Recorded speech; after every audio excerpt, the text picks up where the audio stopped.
Okay.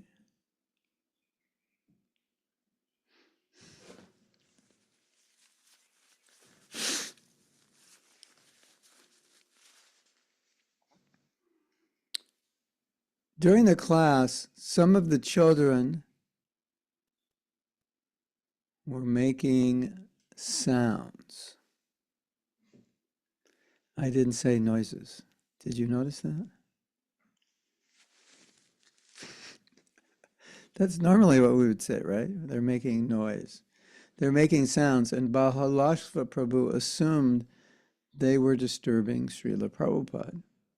So he abruptly stood up in the middle of class and sternly and loudly announced that all women with children will have to immediately leave class. Or as Grammarly says, to leave class immediately.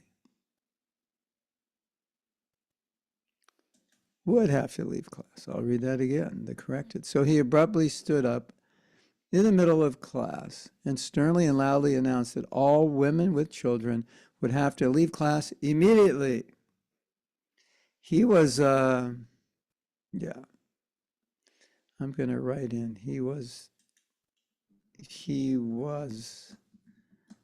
very stern in the way he said that. He was a bit heavy.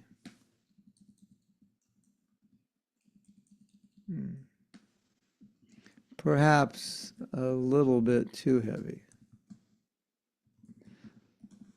The light and jovial atmosphere Prabhupada had created immediately turned unpleasant and tense.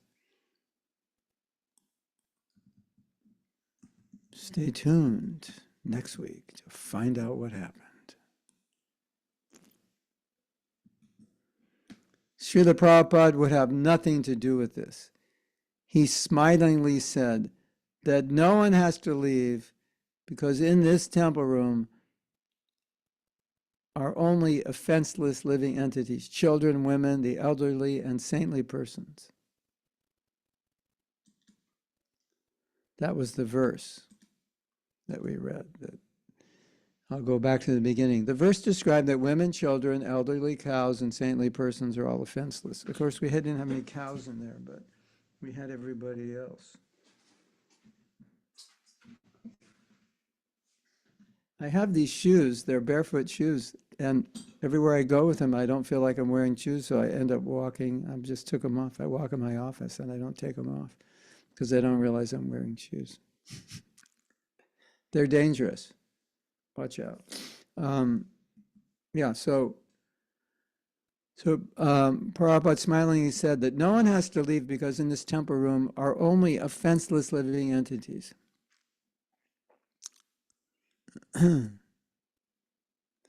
Children, women, the elderly, and saintly persons. Everyone was relieved. I didn't appreciate what Bahalasva did. So I felt that Prabhupada's few words politely put him in place. It was, yeah.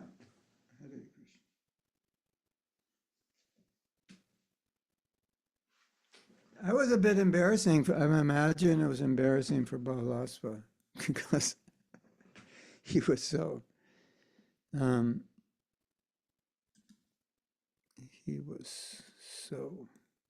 heavy.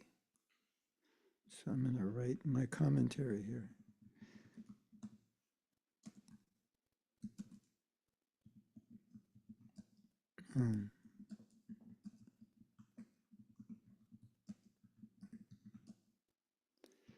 Okay. Sometimes we think that we know what the spiritual master wants and are dead wrong. Prabhupada did not feel the same way about his female disciples and children as some of his male disciples did.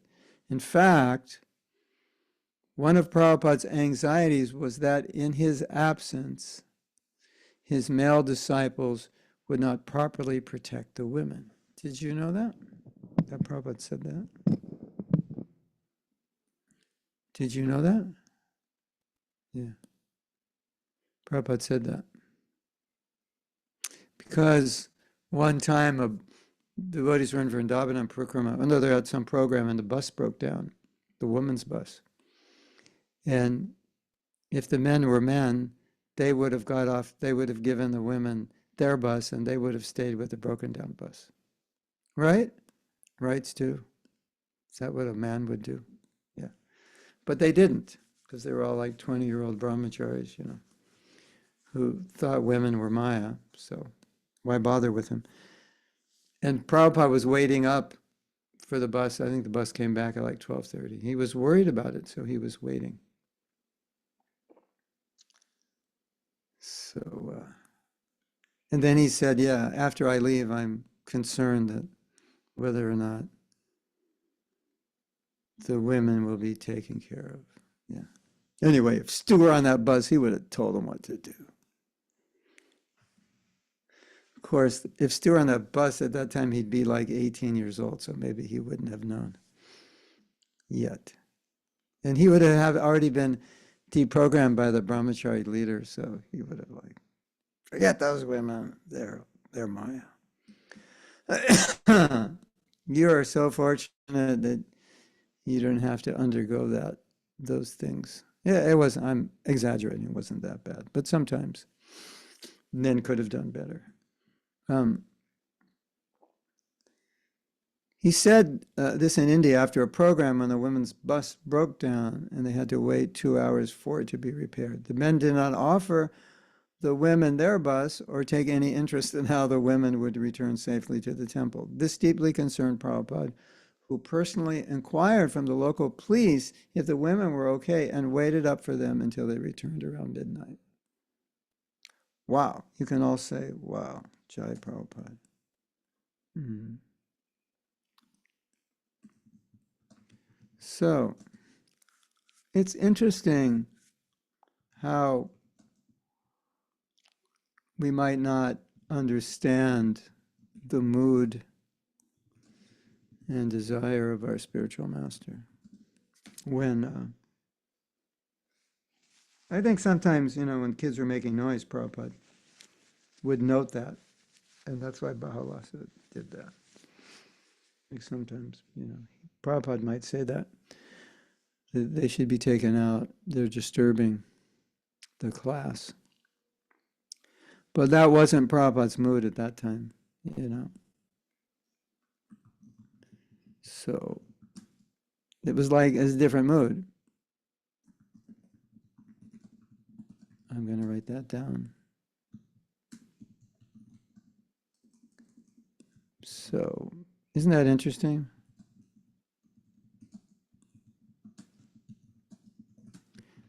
Prabhupada was in a different mood. Wow.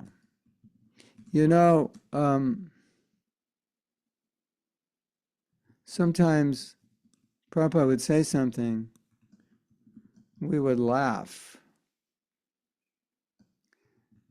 And Prabhupada would say, why are you laughing? It wasn't funny.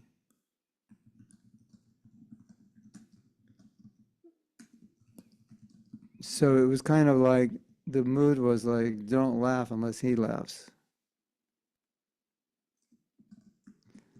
So Prabhupada's mood changed in this class. And Bahalasva didn't pick up on it.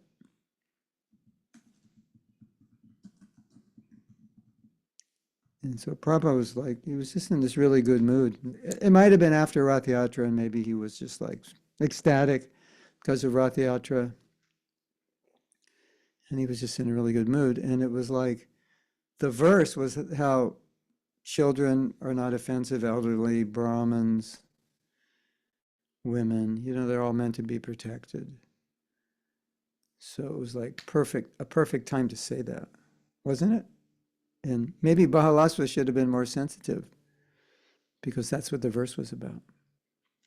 Right? Anyway, something to think about.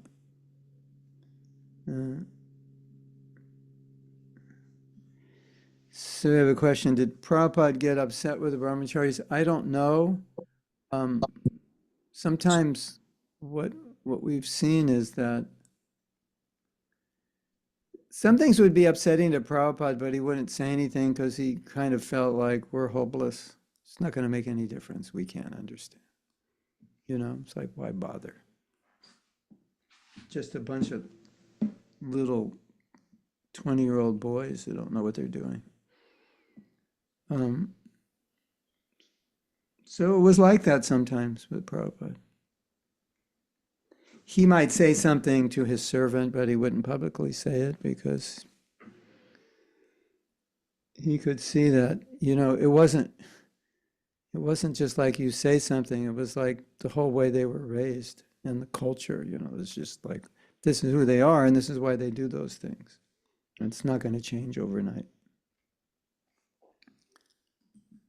But I can write that.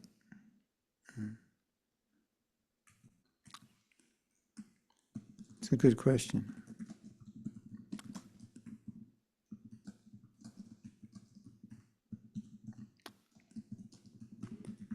Uh,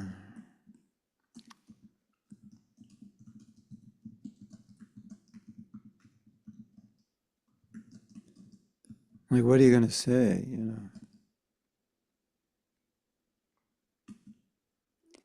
You should have learned this from your father, right?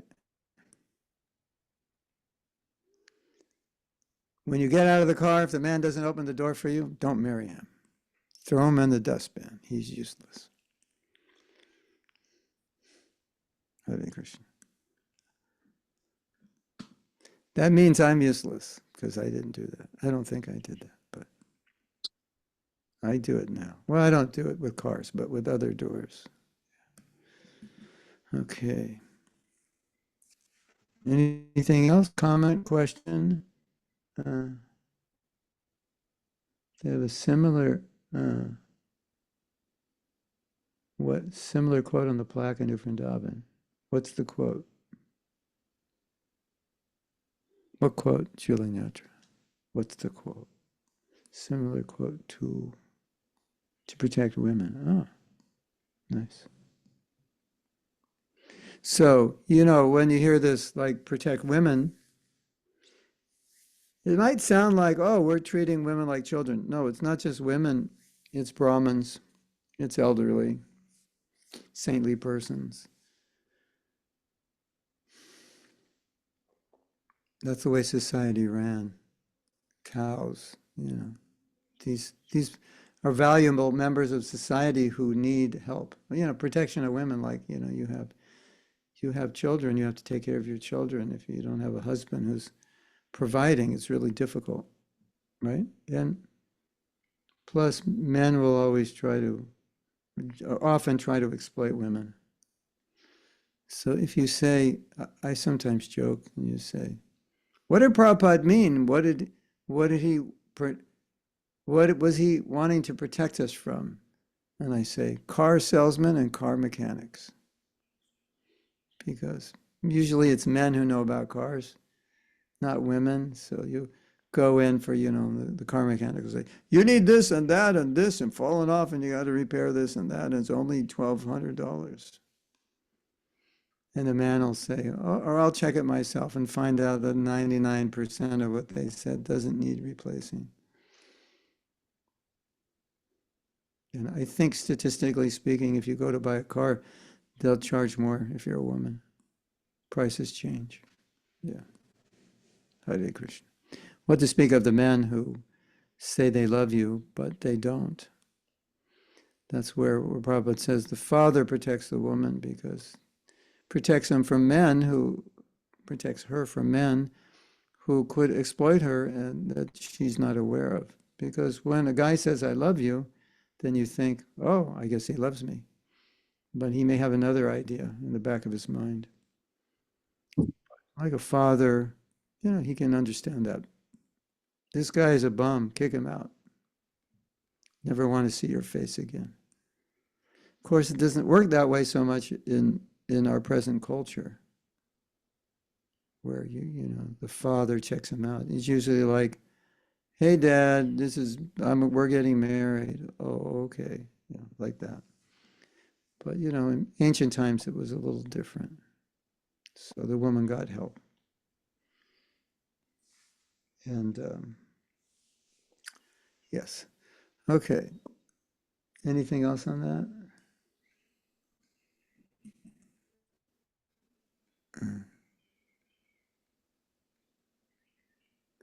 Okay, then we go on to the next one.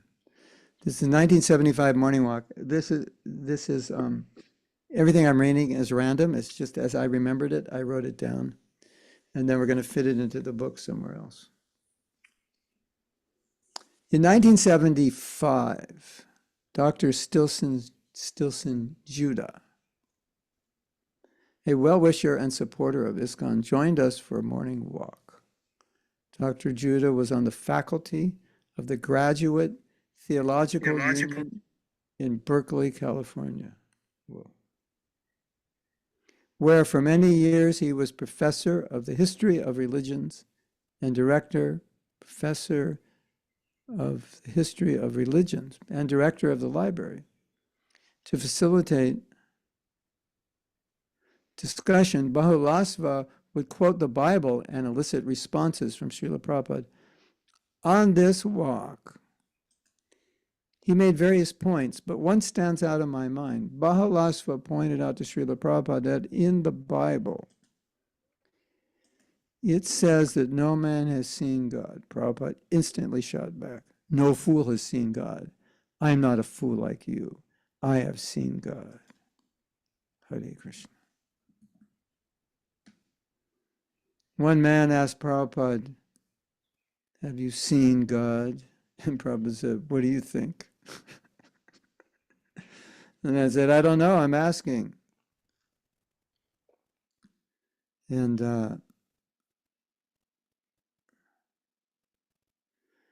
sometimes Prabhupada would say, well, if I told you, would you believe me? Because if you're not going to believe me, why are you asking? And the man said, yeah, I will believe you. And Prabhupada said, then it's all right, I'm seeing God at every moment. So that's the qualification of a pure devotee. They can see God. You know, the atheist cannot see God anywhere, and the pure devotee can see God everywhere. Right?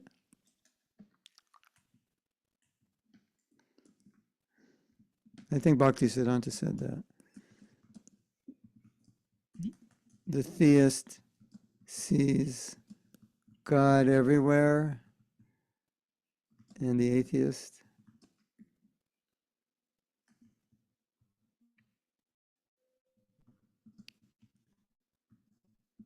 sees God, doesn't see God anywhere.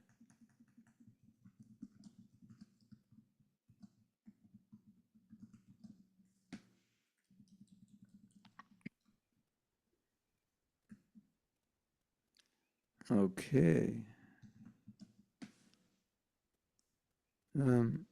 This statement came from Prabhupada so naturally and spontaneously that I felt that we are so fortunate to be walking with the only person on the planet who sees God, and he is my spiritual master.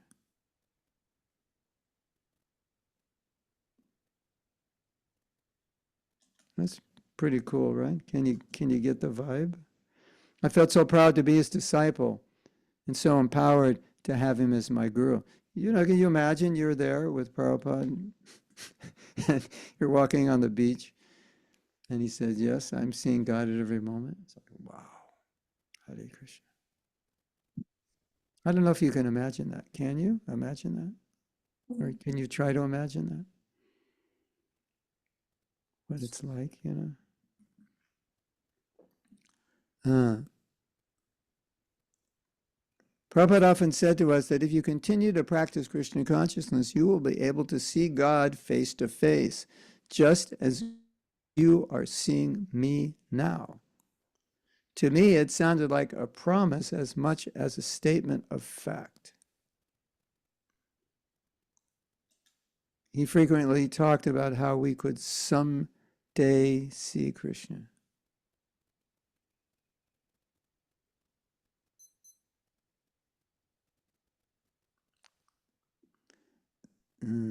As much as it was a statement of fact. But here's a fact, and I promise you, you will see Krishna.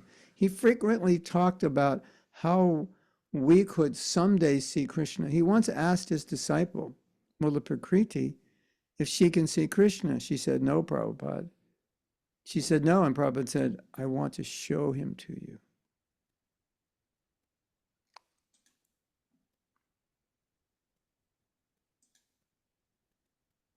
If she could see Krishna. Isn't that nice? Prabhupada said, no, Prabhupada, I can't see Krishna. I want to show him to you. So that's Prabhupada's desire, is to show you Krishna. Isn't that amazing? Does that make you feel all warm and fuzzy?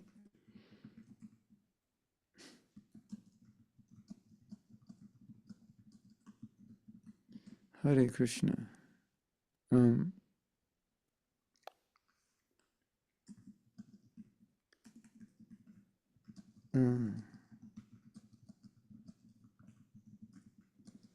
Oh, hold on.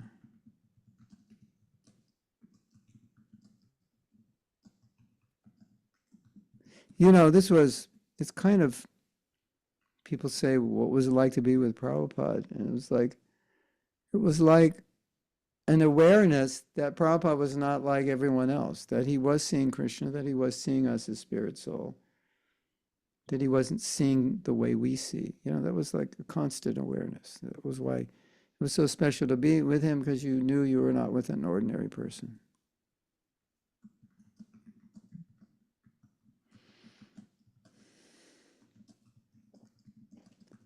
I have to write that down.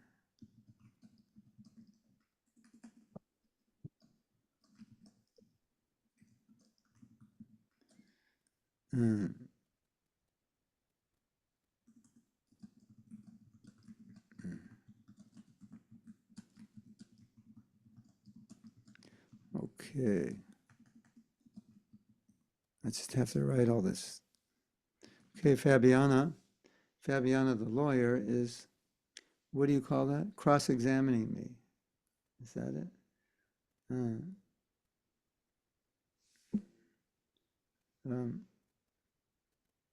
Did Prabhupada describe what seeing God is like? Yeah. He said Krishna's in the deity, Krishna's in paintings, and if you see the deity or the paintings, you're seeing Krishna. But he described more of the qualification. Not so much what it was like, but what the qualification is to see him. That was more what Prabhupada had described. I mean, how do you describe what it's like to see Krishna? I don't know. I mean, it's there in Shastra, you know. It's like Dhruva Maharaj saw, hold on a second. Dhruva Maharaj saw Krishna, and when he saw Krishna, all his material desires were finished. So that's a symptom of seeing Krishna. If you actually see him, you won't, what else would you want? Because now you're seeing everything. You see Krishna, everything's in one place. It's like, you know, that big shop, that big department store has everything. What else? Whatever you need, it's there. So you see Krishna, you're seeing everything. Yeah.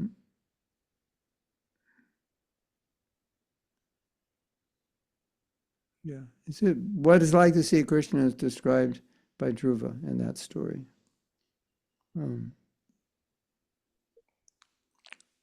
And also, I think we could say, I'll write this down.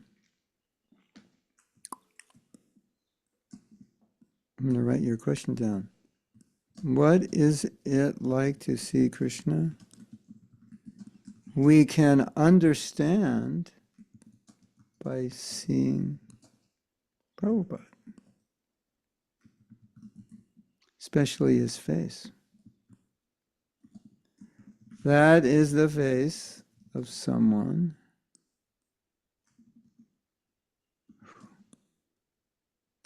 who is seeing God.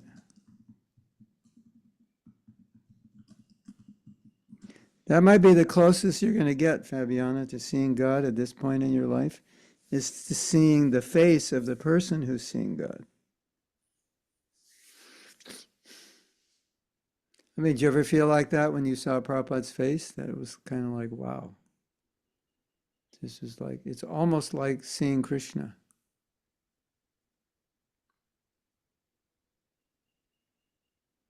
This is, you know, yeah, it's pretty close.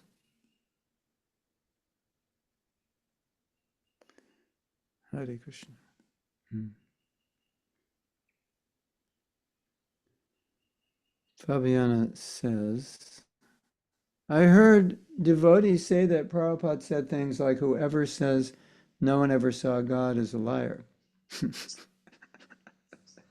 Well, you have to say, I never saw God. You don't say no one because you don't know everyone. And there is the story that where Prabhupada was in a room, I don't know, but I was in America, I think, and he was alone. Suddenly he appeared with a lotus flower, giant garland. Yeah, it was India on Janmashtami. And you can only find in Vrindavan. Or flowers that were not. It was somewhere, but the flowers were out of season. Um, Prabhupada was dancing like for 7 hours on Janmashtami or all night. And he had one disciple, and his disciple was like, ¿Qué pasó, amigo? And Prabhupada said, Krishna had just come and given me a garland. And that's why I'm dancing. Hare Krishna. That is your Paramaguru. He sees Krishna. He is not pretending. You're getting the real deal, the real thing.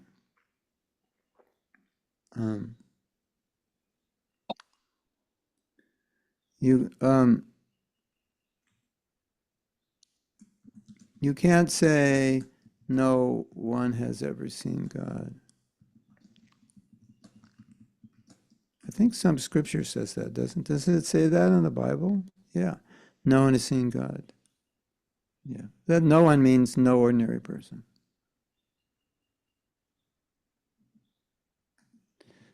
So because I can't see God, I think no one has seen God, right? Isn't it?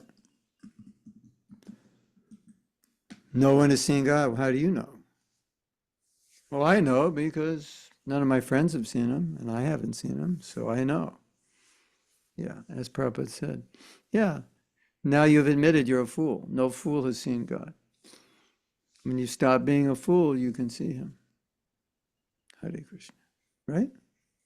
Yeah? Julie and Yatra, I think you should move to Hawaii. You'd fit right in there with the flower in your hair. Is that a gardenia? Yeah. She's wearing gardenias because it reminds her of California. Now she's in Florida. And, gardenias grow quite profusely in California, right? Gardenias and jasmine. Yeah. So she won't feel homesick. She wears gardenias. I'm just joking, but there's probably some truth there, right? Florida is just a hotter California. Yeah. With less people and more mosquitoes, yeah. Oh, that was his question. Where's Stu's question? I don't see your question.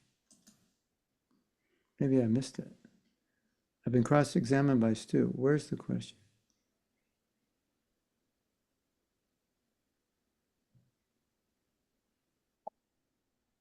Oh, I don't see. Stu, did Prabhupada describe what seeing God is like? Oh, yeah. I'm getting cross-examined by many. Stu, you could be a lawyer. Did you know that?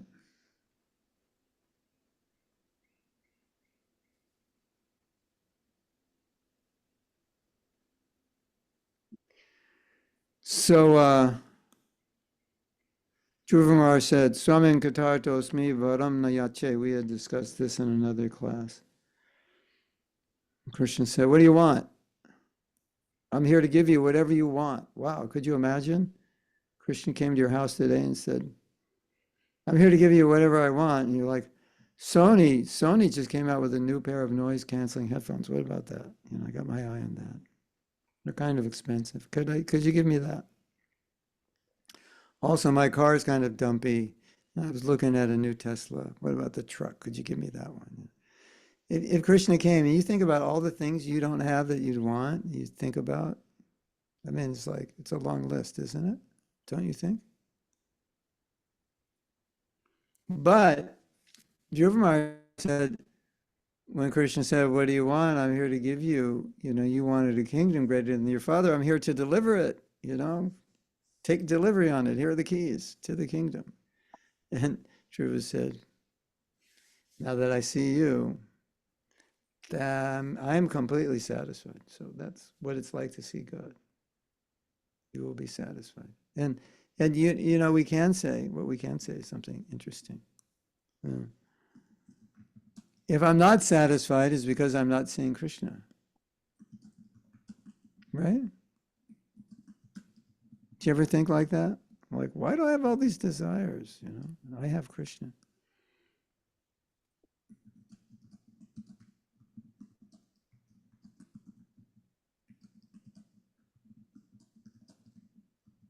Okay, we're going to take a little survey here. Raise your hand if you ever felt that way. Like, why, if I have Krishna, do I want so many other things? What's wrong with me?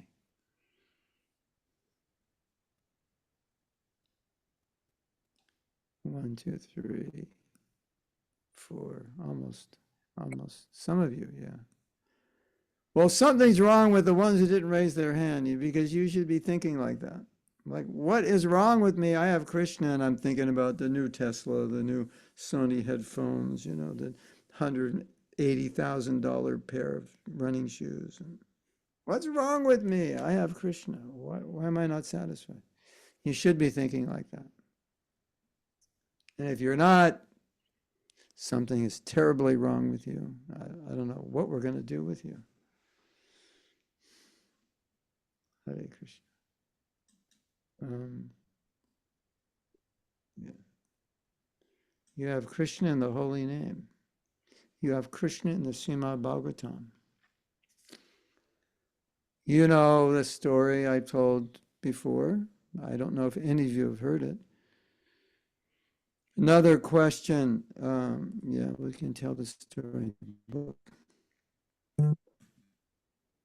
book. Can you see God? That question was asked to Prabhupada. And they had just published a new book. And a new book was just published. And Prabhupada had the book. Prabhupada, he held up the book and said, yes, you can see Krishna on the cover of my new book.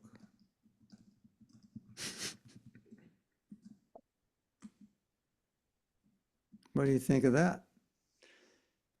Can you see God? Yeah, he's right here on the cover of this book. I can see him. You can see him. We can all see him. He's on the altar. You can see him. He's in the painting on the temple wall. You can see him. Yeah, like, what's the problem? Oh, but Prabhu, that's just a painting.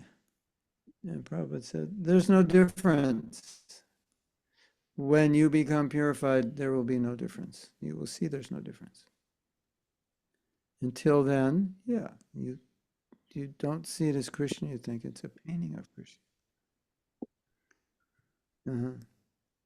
Yeah.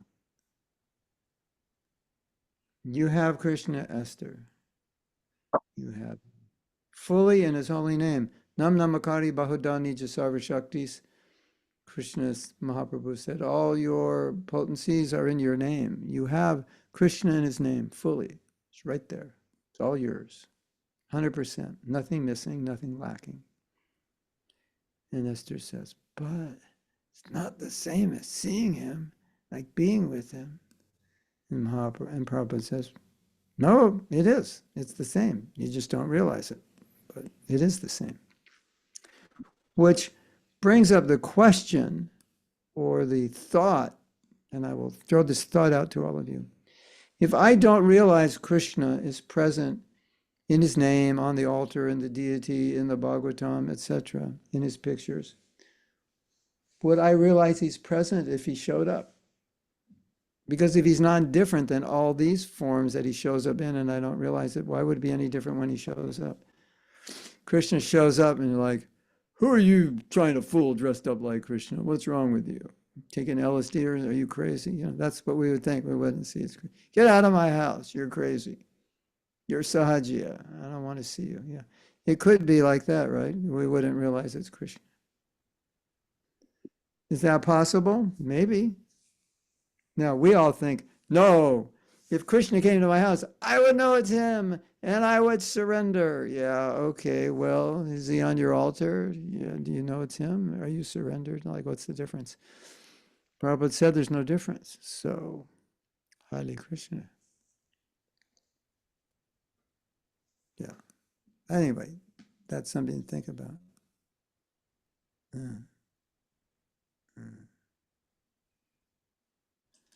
So I'm going to write that down. If I can't realize Krishna in the name or the deity, then how would I even realize him? It was him if he showed up. Interesting thought, right? But Prabhu, of course. I mean, it's like you don't see blue people all the time. Of course I'd know. How do you know? You wouldn't just think someone just came back from the temple who did a play and they're just dressed up. I mean, yeah. Okay, you want evidence for my statement? The evidence for my statement is go to the Bhagavatam. How many people saw Krishna and wanted to kill him? How many people saw Krishna and were envious of him? How many people saw Krishna, had no idea who he was? A lot. Did you ever read that and think, how could they not know? Did you ever think like that? Like he's right with Krishna. Duryodhana, he's arguing with Krishna, I want to have this war, and Krishna saying, I don't think it's a good idea. Now I'm going to do it. How could he not know that's Krishna? He's just like, oh, it's his cousin. It's not interesting, right? Yes? You find it interesting?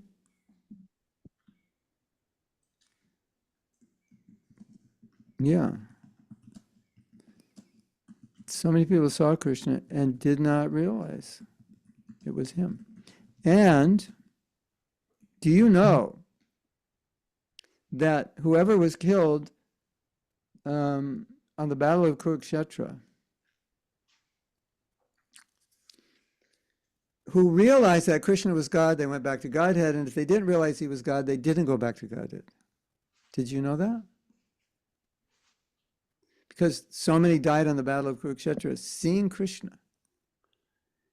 And Prabhupada said, if they saw him and knew that he was the Supreme Personality of Godhead, they would go back to Godhead. And if they saw him, but they didn't know, they're not really seeing Krishna then, so they're not purified. Isn't that interesting? Like you see Krishna, but you're not seeing him, so how do you get purified if you're not seeing him? Right? You just see a stone on the altar.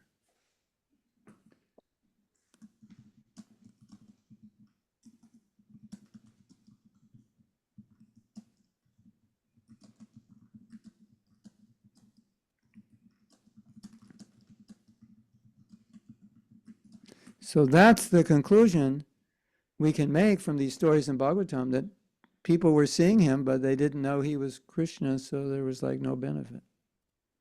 No benefit to them. Interesting, isn't it? Of course, you could say, but Prabhuji, you know, we say chant the holy name, even if you don't know what you're doing, there's benefit. And that's true. But I'm talking about like it, you would think if you saw Krishna, it wouldn't be just some side benefit, like I got my sins removed or something. There would be like ecstasy and surrender and all of that, right? Correct? Yes? I have to, some Some entity has attacked my foot.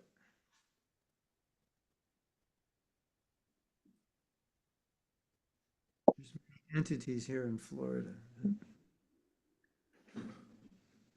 that their food is blood, but when they get our blood, they're getting prasadam. So we're happy to be bitten by these bugs. Right, Jill and Yatra? We just go outside like 6 o'clock and let them bite us. It's our Food for Life program, right? Just, like Vasudev Datta had these sores and bugs were on the sores because that was their food. And he let the bugs stay and the worms or whatever. Yeah. So we can do that. We can imitate him. Hare Krishna. Any volunteers? Come to Sadhu Sangha, and when you come, like about 6 o'clock, go outside and feed the mosquitoes. Yeah, it'd be great. Great service. Devotee, his life benefits so many people. So Stu says, not many people realized who Jesus was, yeah, or who Prabhupada was, or who so many saintly persons were. Yeah, and if you're an atheist and God shows up at your door and he says, hey, I'm God, just wanted to prove it to you. Because the atheist will say, show me God and I'll believe. And then God shows up and they don't believe, right? Isn't it? It's funny, huh? Well, I believe if he showed up. Yeah, right. Well, he shows up every day in the sun. You see the sun? That's his eye.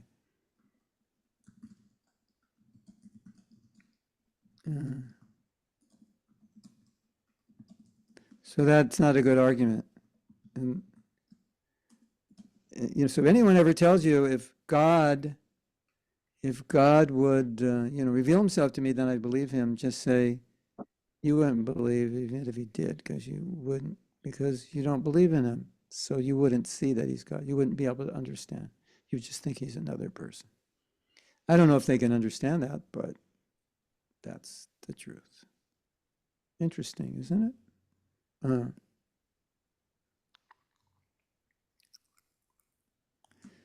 So that argument, if God shows himself to me, it's not a good argument. I'll believe then.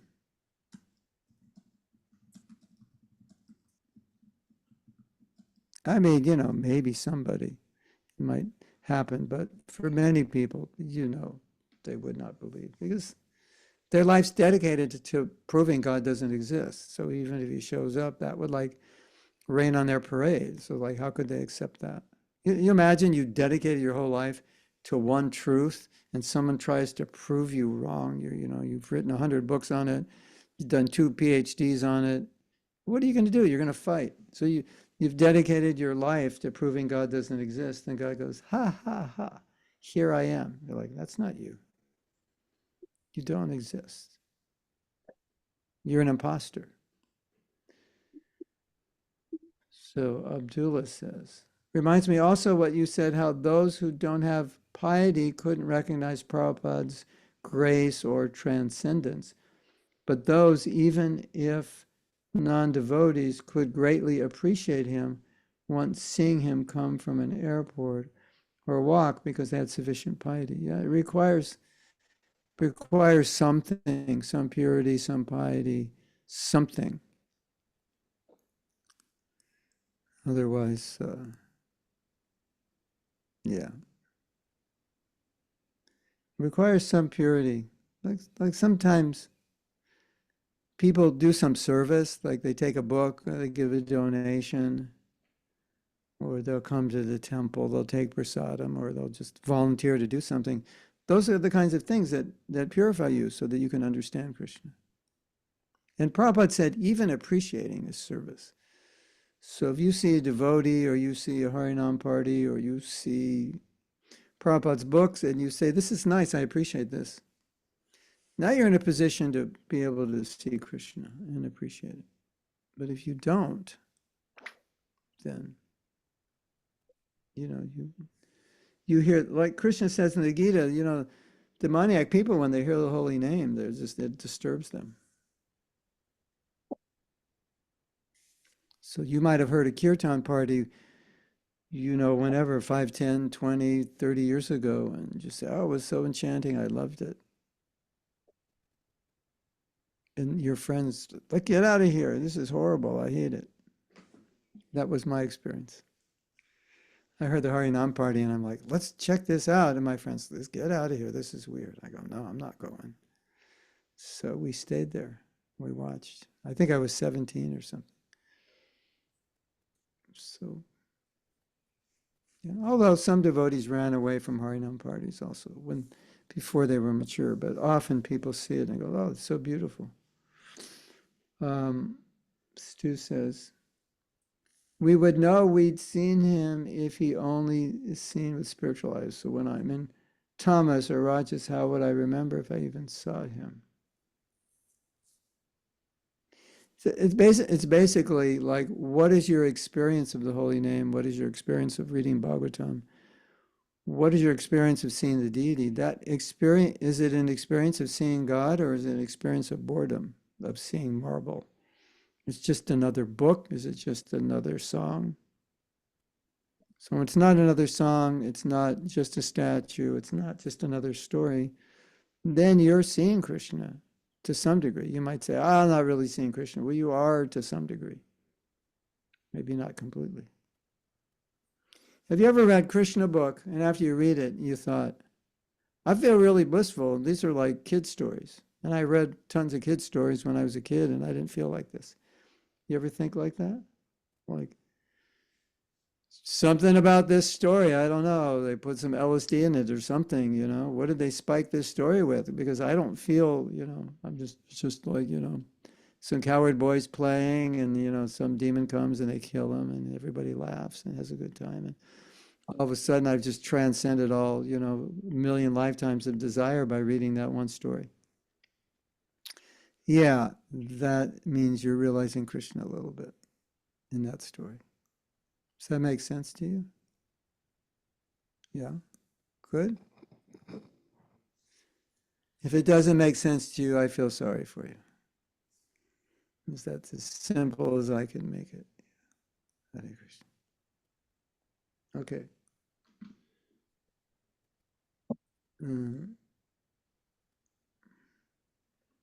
I guess I should write all this stuff down, right?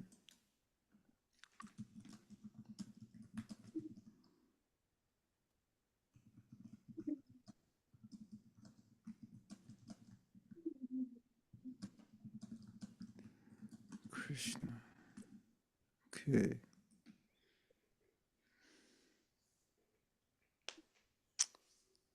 Esther says, the other day you said, it's possible at first when a devotee sees Krishna, it does not have to be that the devotee feels full devotion, ecstasy, and all symptoms of prema. Not that it's possible, he won't. You have to be qualified to feel that.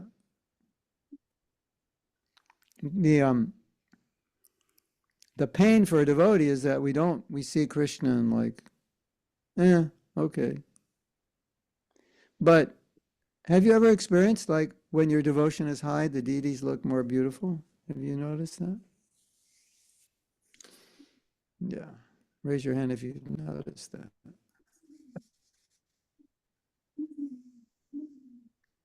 All of a sudden today, the deities, they don't look so good. What's wrong with the deities? Nothing. What's wrong with you is the question.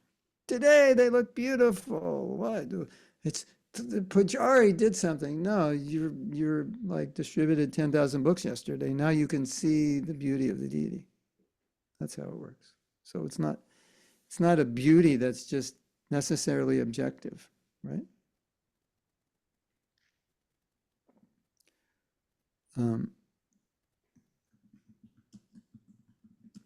When Krishna looks attractive to you, that is a good sign.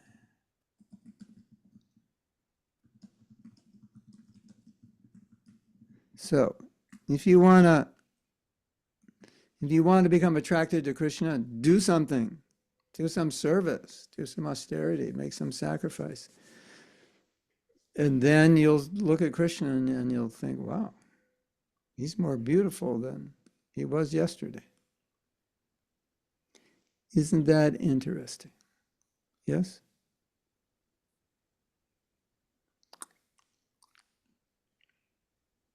You know, in when you're dealing with material things, it's very straightforward. It's just like A, B, C, D, and you get this result.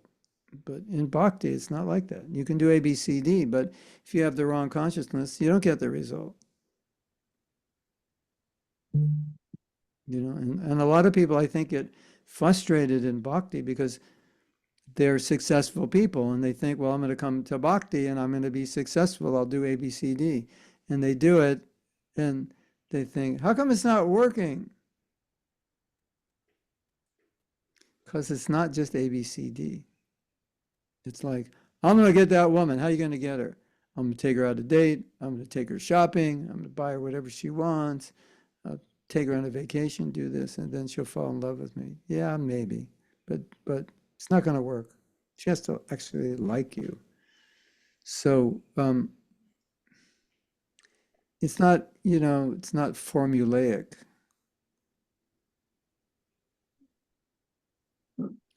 So you come to bhakti and you think, I'm going to conquer Krishna. I'm going to like lead the best kirtan Krishna's ever heard. And I'm going to distribute more books than anyone could imagine. And I'm going to sleep 3 hours and eat 2 peanuts every 3 days. And I'm going to conquer Krishna. Yeah. Try it, see if it works. You'll probably leave ISKCON if you try it. You won't be able to maintain it. It's not like that. How do you conquer Krishna? You conquer with love. And so we're so used to conquering with, material ability, material intelligence, achieving something, isn't it? I learned how to do this. Now I can conquer this business idea, conquer this book, I can conquer this instrument, I can conquer this sport, I can conquer this game. Yeah. And you try to, then you come to Krishna consciousness and you think, I'm like super successful, I'm good at everything. And you get really frustrated because it doesn't work like that. And the harder you try, it's like the further you get away from Krishna, in a sense. Interesting, isn't it? Mm. What would be the relationship in seeing Krishna with material eyes and spiritual eyes? Well, you see with the material eyes, you don't see. You're not seeing him. Mm.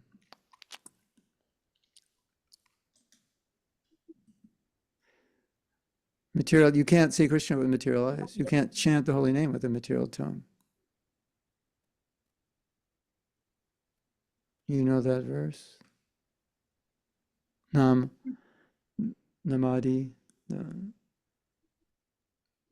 What's that verse? My brain is going dead. Nama Chintamani Krishnas.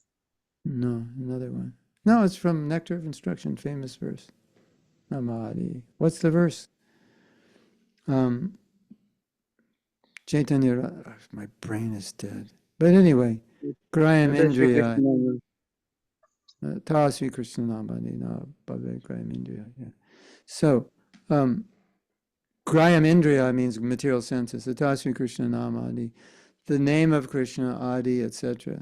Tasvi Krishna Nam Adi, name, form, pastimes, and Atasvi Krishna Namadi, Nabhaved, cannot, Graham, gross, material, Indriya, senses, cannot be understood. But it can be understood by the process of bhakti, which begins with the tongue, chanting. That's the verse. Shravanadi sudachite kuro udoy. So, how do you see Krishna with material eyes? You don't.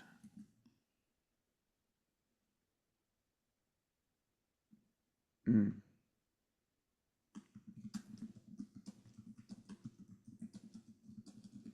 Now, the problem we have you noticed this problem? That at 5 in the morning, you're ecstatic, but at 4 in the afternoon, you're just like TikTok addicted. It's like, and you don't want to finish your last 3 rounds. You ever had that one? It's like, But in the morning, it was like, wow, I was relishing it so much. But why in the afternoon? Ever had that experience? Yesterday was great. Today was horrible. Like, could you imagine you get really good at the guitar, and so you're just jamming. And then one day you pick up the guitar and you can't hardly even play. That doesn't happen, does it? That would be quite unusual unless you have some physical disease. But because we are conditioned souls, if we're executing sadhana well, we get some taste because we're making an effort. But because we're conditioned souls, then we can go up and down. The modes of nature affect us. And so, one day everything's good, the next day not so good. One morning it's good, one afternoon it's not good. My dear devotees, you have to tolerate that. It's just like, I should write a book called The Bad News About Bhakti. This is part of the bad news. Because there's all this bad news in Bhakti that no one tells you about. And so when it happens, you just become so discouraged and depressed. Oh, it's so hard. I'm so bad. And you think it's just you. No, it's the bad news in Bhakti is that I'm a conditioned soul. That's the bad news. And because I'm a conditioned soul, then some days are not going to be easy. And some days I'm going to be like, oh my God, why am I thinking like this? What's wrong with me? Why am I so lazy today? Why don't I want to chant my rounds today? Why would I rather watch this podcast than hear a lecture by Prabhupada or my spiritual master? What is wrong with me? What is wrong with you, my dear ladies and gentlemen, is you are a conditioned soul trying to be Krishna conscious. That's what's wrong with you. And all you can do is do sadhana bhakti to get better and just keep pushing. And the bad news is sometimes it's up and sometimes it's down. There's a stage in bhakti that's called nishta. Nishta means steady. So when you advance further, you become steady. So that happens less. When you're young, it's like this. Fantastic, yeah, haribol. That's because you ate 10 gulab jamuns and all the sugar is going to your brain. So you think you're Krishna conscious, but it's not really. But anyway, you're happy, you're dancing in the kirtan, and the next morning, the next week, you're like patala loka, right? You're just like way down there. It's like, what happened? I was so happy last night. That's called being a conditioned soul, and it's to be expected. Not that we want it, and not that we should just say, okay, whatever, I'm a conditioned soul, and just take it. But when it happens, you should know that, yeah, well, that's what happens sometimes. It's a roller coaster. Prabhu, I'm on the bhakti roller coaster. It's good when it's up, and it's bad when it's down.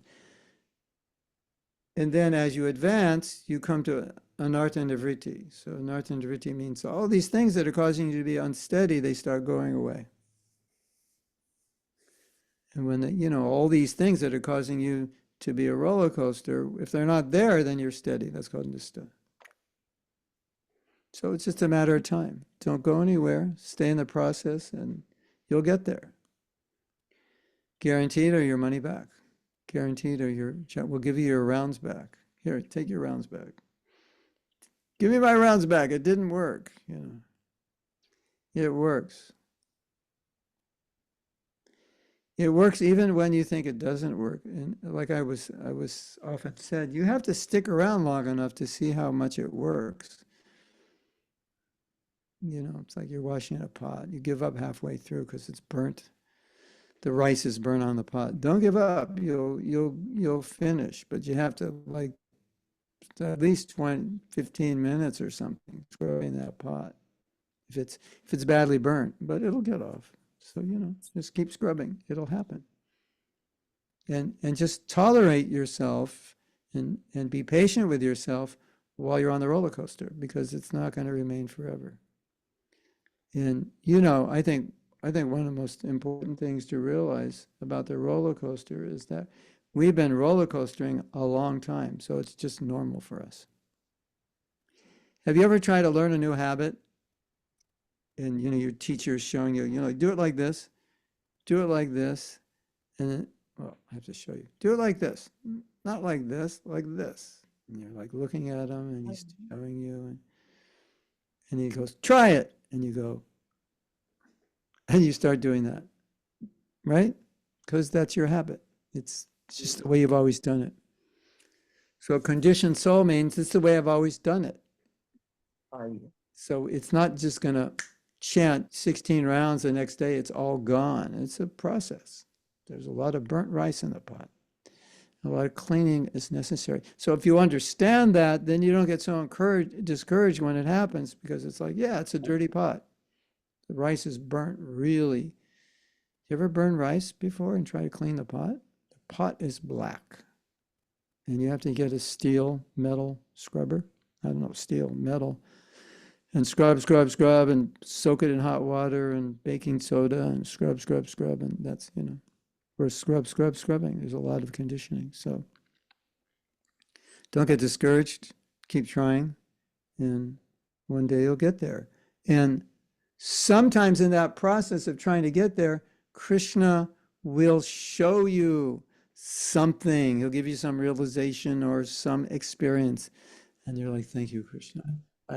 I needed this today. Just you showed me you're still here. This, like, it works.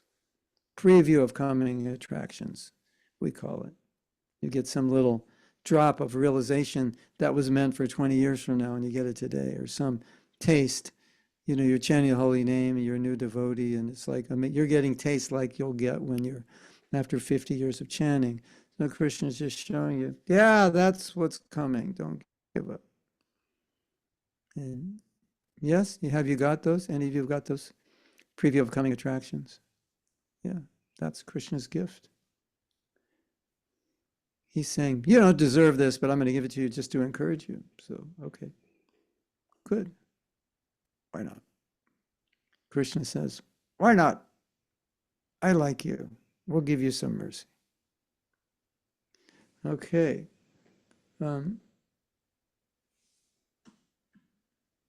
Samadarshini says, well, we've got more questions.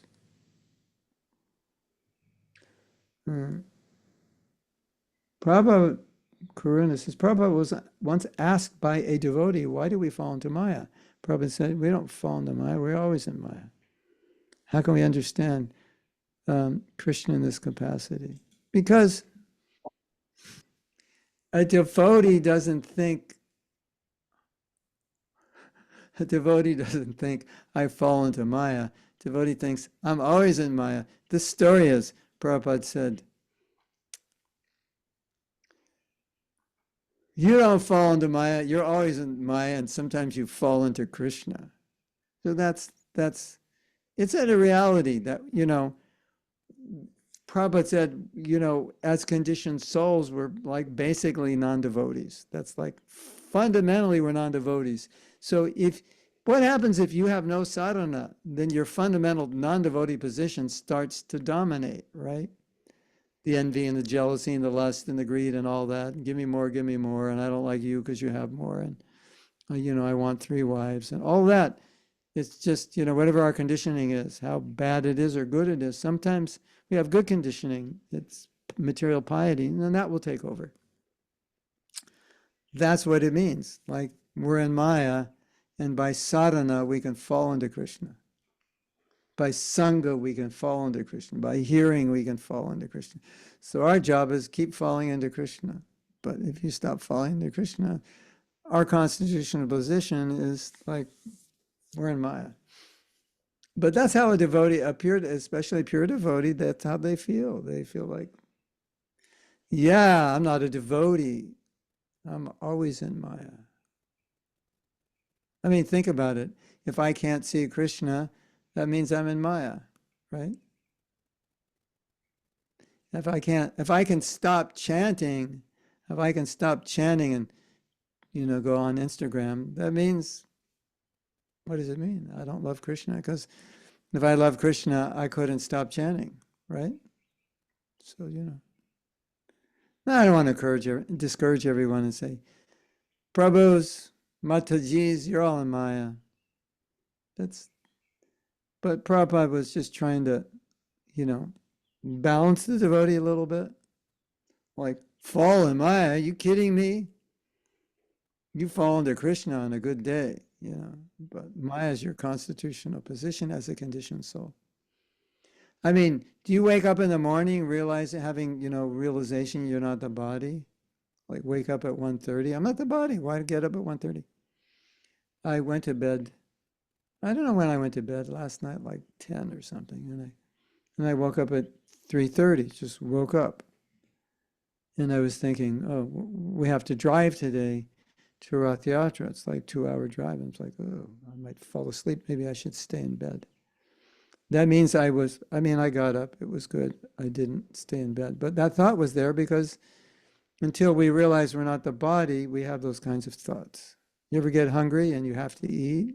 And if you don't eat, everyone within 10 feet of you is going to get yelled at or beaten up. Yes? Some people have physical nature. If they don't eat, they're like dangerous. You don't want to get near them. You might get hurt by their fist or by their words. Yeah. So it's like, if you just look at your life and see, your attachments and so forth, you can realize that you have full realization that you are the body or the mind. Yeah. What's your realization today, Prabhu? Oh, I have full realization I'm my mind, because whatever it tells me to do, I do it.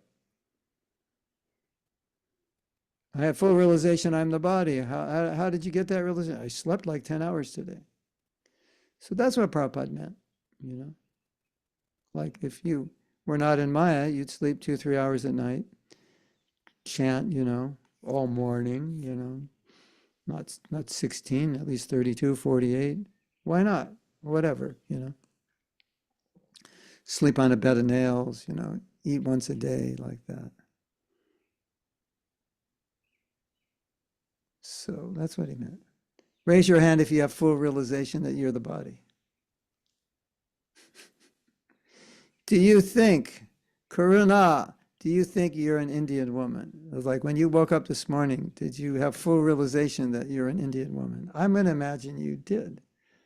Or did you wake up and the first thing you thought is, I'm spiritual, eternal, the servant of Krishna. I'm not a woman. I'm not Indian. I'm not a mother.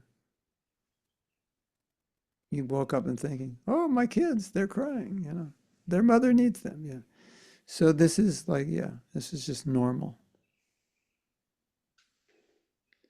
Fabiana has to ask a question, her hand's up. Okay. Ask away. Ask your question. Ta-da. She's back. Hi, I'm sorry. It's just you said to us to, hey, raise your hand if you think you're the body. So I just never okay. lowered. Okay. Digital hand. Digital hand. Yes. Oh, okay. You got me confused there. You were the only one. Okay. Why do we feel lonely at times when we have Krishna? Well, you know what they say, you can be in a room with 100 people and still feel lonely. Because maybe we don't have Krishna. Like maybe we have him externally. But we also need devotees, because our realization of Krishna is not deep. So, bhakti is meant to be done in the association. So even a pure devotee wants association. Even a pure devotee does not want to live alone. So that's why. Because you have to open your heart to someone. You have to have close friends. You have to be able to talk what's in your heart, what's on your mind. Otherwise, you're with 100 devotees, but it's all superficial. Hey, Prabhu, nice kurta, nice neck piece, nice tilak, like that's superficial. So, but it has to go deeper and real. Guya maktati prichtati, open your heart, open your mind. Okay, I hope that answers. I don't know your particular situation, but maybe that's a start. Samadarshini says, can we even love Krishna as long as we have material desires and are full of anarthas? No, you can start the process, I'm often questioning if I am able to love because of my shortcomings and conditionings. No, because love in the spiritual sense, love, you can't have love for Krishna if you have love for anything else. It's not, at least your love is, you can love him kind of, sort of, offer your devotion and sincerity and all that. But in the highest sense of the word love, there can't be anything else. So that's what love is, like, you ever eat something you love? There's nothing else. It's just you, your tongue, and that preparation. That's it. Isn't it? So it's you, Krishna. That's love. Watch a devotee eat ice cream and you'll understand what love is. Hey, that would be a good quote, wouldn't it? Well, that would be offensive, though. You have to say, watch someone eat ice cream and you'll understand what love is. Of course, that's lust. But you know what I'm saying. It's just focused. Yeah. So Prabhupada never, Prabhupada said, you have love for Krishna and you should love Krishna and all that. But he just meant that we should be more attached to Krishna than we are to other things, because we can't fully love him yet. But at least be more attached to Krishna and Krishna consciousness than you are to other things. Like if you're more attached to something than your sadhana, then that's going to get in the way of your sadhana. So you don't want to be so attached to anything that it becomes an impediment to your sadhana. Because then you could get distracted by that thing and minimize your sadhana. So there's a story in Bhagavatam, you all know this story, that Bharat Maharaj renounced his kingdom. He lived in the forest. And then Sharanagati, I'll have to mute. Okay. I muted her, yeah. Sometimes people unmute and they're having fights with their husband and wife. It's kind of embarrassing. It's happened before, yeah. So this deer gave birth, and then some hunter came, and she ran away from the hunter, and she left the little deer. And that was near where Bharat Maharaj was, and so he was compassionate. He took care of the deer, but in the process,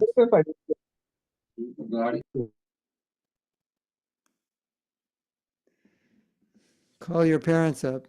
How do people like turn their microphones off by accident or something? They bang into their phone and turn. Anyway, I turned them off. So so he became compassionate on the deer, and he became very attached to the deer. And the Bhagavatam says he thought of that deer when he died, in his next life he became a deer. But there's a little more information that relates to what we're talking about. He gave up his sadhana because of his attachment to the deer. He's always worried about where's the deer, how to take care of the deer. It was like somehow or other, it was like a 24-hour like job taking care of the deer. And it was crazy. And so he stopped his sadhana because of his attachment. So that's the point. Very important point, isn't it? That something in the world, don't be so attached. Don't be too attached to anything to the point where it could compromise your bhakti. That's the point. Are you going to be attached to things in this world? Yes, you will. But the idea is don't be so attached that it gets in the way of your bhakti. That you choose that over your rounds. You choose that over other aspects of sadhana. Did that ever happen to you? You chose Maya over Krishna because of some attachment. Yeah. That's the idea.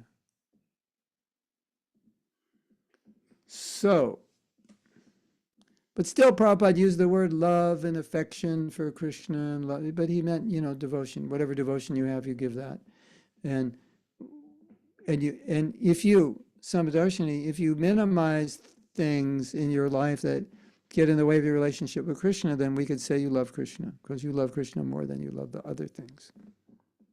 It's like you get up early in the morning to do your sadhana. That means you love sadhana more than you do love sleeping. Something like that. I'll set an alarm. I just won't sleep forever. So that's a sign of love. And I do my rounds. It's a sign of love. But when we speak about love in the purest sense, we understand that that's different, and that we don't have that. But we have some attachment to Krishna that develops naturally by doing bhakti. So we can't say, I can't say I love Krishna, but I could say I have some attachment. I'm more attached to Krishna than I am to other things. One devotee told my wife, she said, her husband wrote her a letter. He was in New Zealand and she was in Mayapur. And her husband wrote her a letter and said, I love you, but I love Krishna more than you. And she said, that was perfect. That was a perfect letter. Because I don't want to get a letter that says, I love you more than I love Krishna. You bum, get out. I've ruined your life. If you love me more than you love Krishna, I've ruined your life. You should love Krishna more than you love me. Right? If a man becomes a devotee and a woman's not a devotee, she often gets upset. Not always, but sometimes. It's that you love Krishna more than you love me. Because he's thinking, yeah, well, that's the way it's supposed to be. But she's not a devotee, so that's like Krishna's ruining our marriage. He's getting in the way between you and me. And we say, yeah, he's supposed to. He's supposed to be the center, right? So like, maybe Abdullah, you say, I used to love to do this before I was a devotee, and now I don't even care. And said, Krishna got in the way. That's good. He's supposed to. I used to love to play soccer, but I don't really care anymore. Krishna got in the way. He ruined your soccer. Yeah. So that's good. Krishna appreciates. If you're attached to something and you don't give into it, Krishna appreciates it. Oh, you've given that up for me. You're so attached to that, but you will sacrifice it, or you will use it only for me. And if you don't use it for me, you won't use it at all. Right? Like getting married. Getting married is it's almost like being a brahmachari, because brahmachari has no wife and he shouldn't really have intimate relations with women. And a grihasta has one wife and he still shouldn't have intimate relationships with women. And the grihasta is not going to have any relation with other women. The brahmachari is not going to have any relationship with other women. So Krishna appreciates that you made that sacrifice, because before you were a devotee, you had 4,862 girlfriends, 3 every day for 20 years, And now you become a devotee and it's like none. Krishna, you're more important. Right? And even if I get married, it's like she's going to serve you more than she's going to serve me. So that's how it works, So then we could say I love Krishna more than I love other things. You know that story? We'll end with a story because I have to be at another call in 2 minutes. There's Prabhupada was joking with a woman and he said to her, who do you love more, Krishna or your husband? Okay, ladies, I'm asking you that question. Who do you love more, Krishna or your husband? And she just started crying. And then she explained why. She said, I started crying because I knew I didn't love Krishna and I didn't love my husband either. Maybe Prabhupada knew that, so he was playing with her, I don't love anybody. I think some of you, have you ever felt like, I don't really know how to love anybody, except I know how to love chocolate ice cream with walnuts in it. and whipped cream on top. But I really don't know how to really love, sacrifice, give. Well, that's what we're learning. We're learning how to love. That's the process. We're learning. And so that comes from, you have to be detached from a certain level of sense gratification to be able to serve and love. And that's what and then we can call that love. When you give up something for Krishna that you want, that's an impediment to your bhakti, you can call that love in a broad sense. So there's broad sense love, and then there's a specific sense prema. So there's difference. So Prabhupada was liberal with us, and he would say, love Krishna, you're loving Krishna, loving service. So we understand that. That means giving priority to Krishna more than anything else, and that's your love. Sound good? I have to go because I have to go to Croatia right now. Right, Esther? We're having a program in Croatia. So I have to go to Croatia right now. So I'm flying off on Zoom to Croatia and Slovenia. Slovenia, and Croatians are also there. Yeah. Slovenia and Croatians, yeah. Okay. Hare Krishna. Jai Srila Prabhupada.